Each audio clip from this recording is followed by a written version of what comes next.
In 1984, John Paul II visited the Buddhist temple.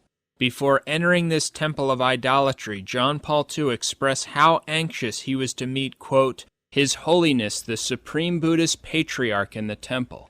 After John Paul II entered the temple, he bowed to the Buddhist Patriarch, who sat in front of a gigantic statue of Buddha.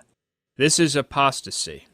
The Council of Elvira in 305 stated, quote, It has been decreed that those who in adult age after receiving baptism shall go into the pagan temples to worship idols, which is a deadly crime and the height of wickedness, shall not be admitted to communion even at death. On August 8, 1985, John Paul II prayed with African animist witch doctors. On April 13, 1986, John Paul II traveled to the Jewish synagogue in Rome, Italy, where he took part in a Jewish religious service. John Paul II even bowed his head with the other Jews and the chief rabbi as they said a prayer for the coming of the Messiah, who they explicitly believe is not Jesus Christ. This incredible act of apostasy by John Paul II was directly connected to his heretical teaching that the Old Covenant religion is still in force. The Catholic Church teaches that with the coming of Jesus Christ and the promulgation of the gospel, the Old Covenant, that is, the agreement between God and the Jews through the mediation of Moses, ceased and was replaced with the new covenant of our Lord Jesus Christ.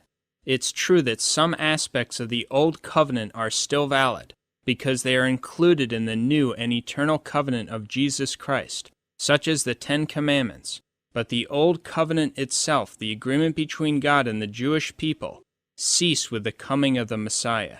Therefore, to say that the Old Covenant is still valid is to assert that Judaism is a true religion and that Jesus Christ is not really the Messiah. It is also to deny defined Catholic dogma, such as the teaching of the Council of Florence, which define ex cathedra, that the old law is now dead, and that those who attempt to practice it, namely the Jews, cannot be saved.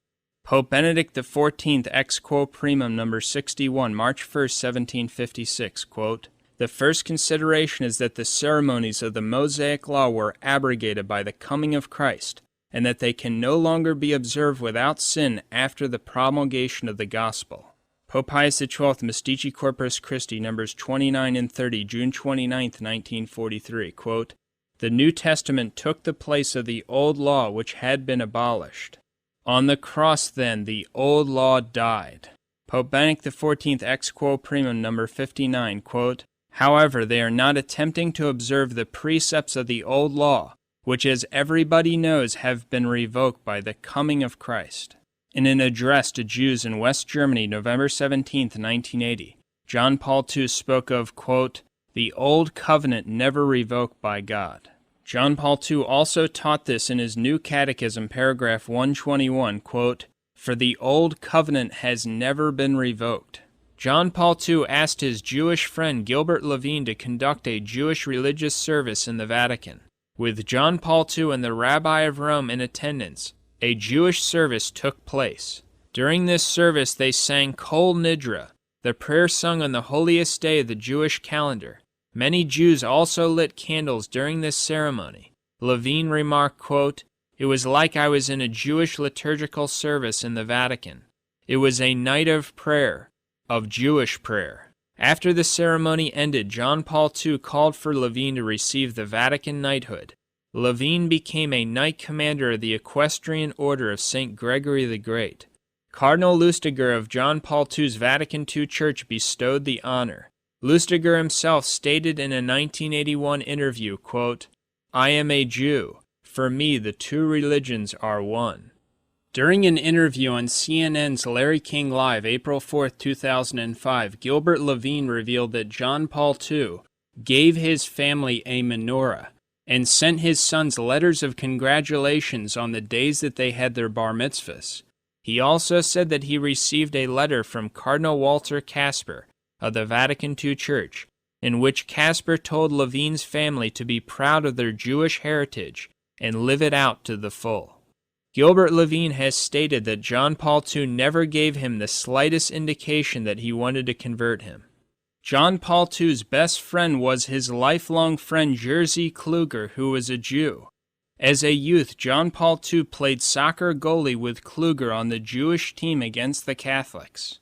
After John Paul II's October 16, 1978 election as antipope, the very first, quote, papal audience that John Paul II gave was to Kluger's family. Kluger also stated that John Paul II never gave him the slightest indication he wanted to convert him.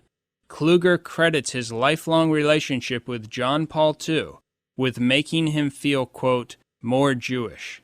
Another thing that John Paul II did constantly was call Jews and Muslims the children of Abraham. This is a blasphemy against Jesus Christ. St. Paul clearly teaches in Galatians 3:29, quote, and if you be Christ's, then you are the seed of Abraham. Only those who accept Jesus Christ are the children of Abraham. On October 27, 1986, John Paul II prayed with 100 different religious leaders in Assisi, Italy. The entire event was the idea of John Paul II. During this meeting, the Dalai Lama placed a Buddhist statue on the tabernacle in the Church of St. Francis. Among the various false religious leaders at this event were rabbis, Islamic muftis, Buddhist monks, Shintoists, assorted Protestant ministers, animists, Jainists, and others. This activity has always been condemned by the Catholic Church as mortally sinful and apostasy from the true faith. Pope Pius XI, Mortalium Animos, No. 10, January 6, 1928, quote, this apostolic see has never allowed its subjects to take part in the assemblies of non-Catholics. On May 14, 1999, John Paul II bowed to and kissed the Koran, the Muslims' holy book, which blasphemes the Trinity and denies the divinity of Jesus Christ. This is apostasy. On March 21, 2000, in Jordan, John Paul II said, quote, may St. John the Baptist protect Islam and all the people of Jordan. On January 24, 2002, John Paul II held a second pagan prayer meeting in Assisi, Italy. During this meeting, a representative of every false religion was allowed to come to the pulpit and give a sermon on world peace. Standing right in front of John Paul II, a voodoo high priest came to the pulpit and gave the voodoo prescription for world peace. Voodooists are witch doctors. The Hindu leader came to the pulpit and told everyone they are God.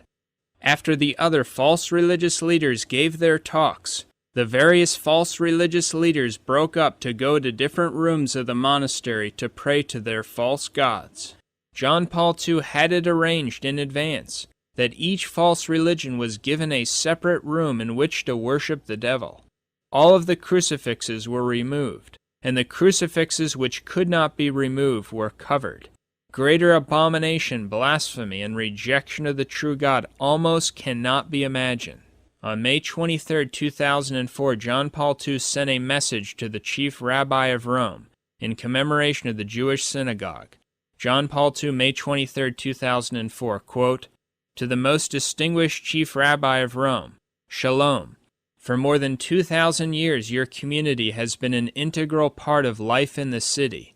It can boast of being the most ancient Jewish community in Western Europe and of having played an important role in spreading Judaism on this continent. Today's celebration, in whose joy we all readily join, recalls the first century of this majestic synagogue. The Christian community of Rome, through the successor of Peter, joins you in thanking the Lord for this happy occasion, end quote.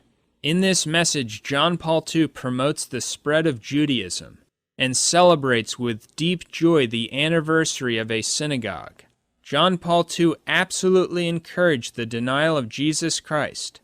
In light of these facts, anyone who does not say that John Paul II was an apostate is a total liar and an apostate himself. Because even if a person didn't say and do what John Paul II did and said, to still regard such a person as having the Catholic faith is to be an apostate yourself.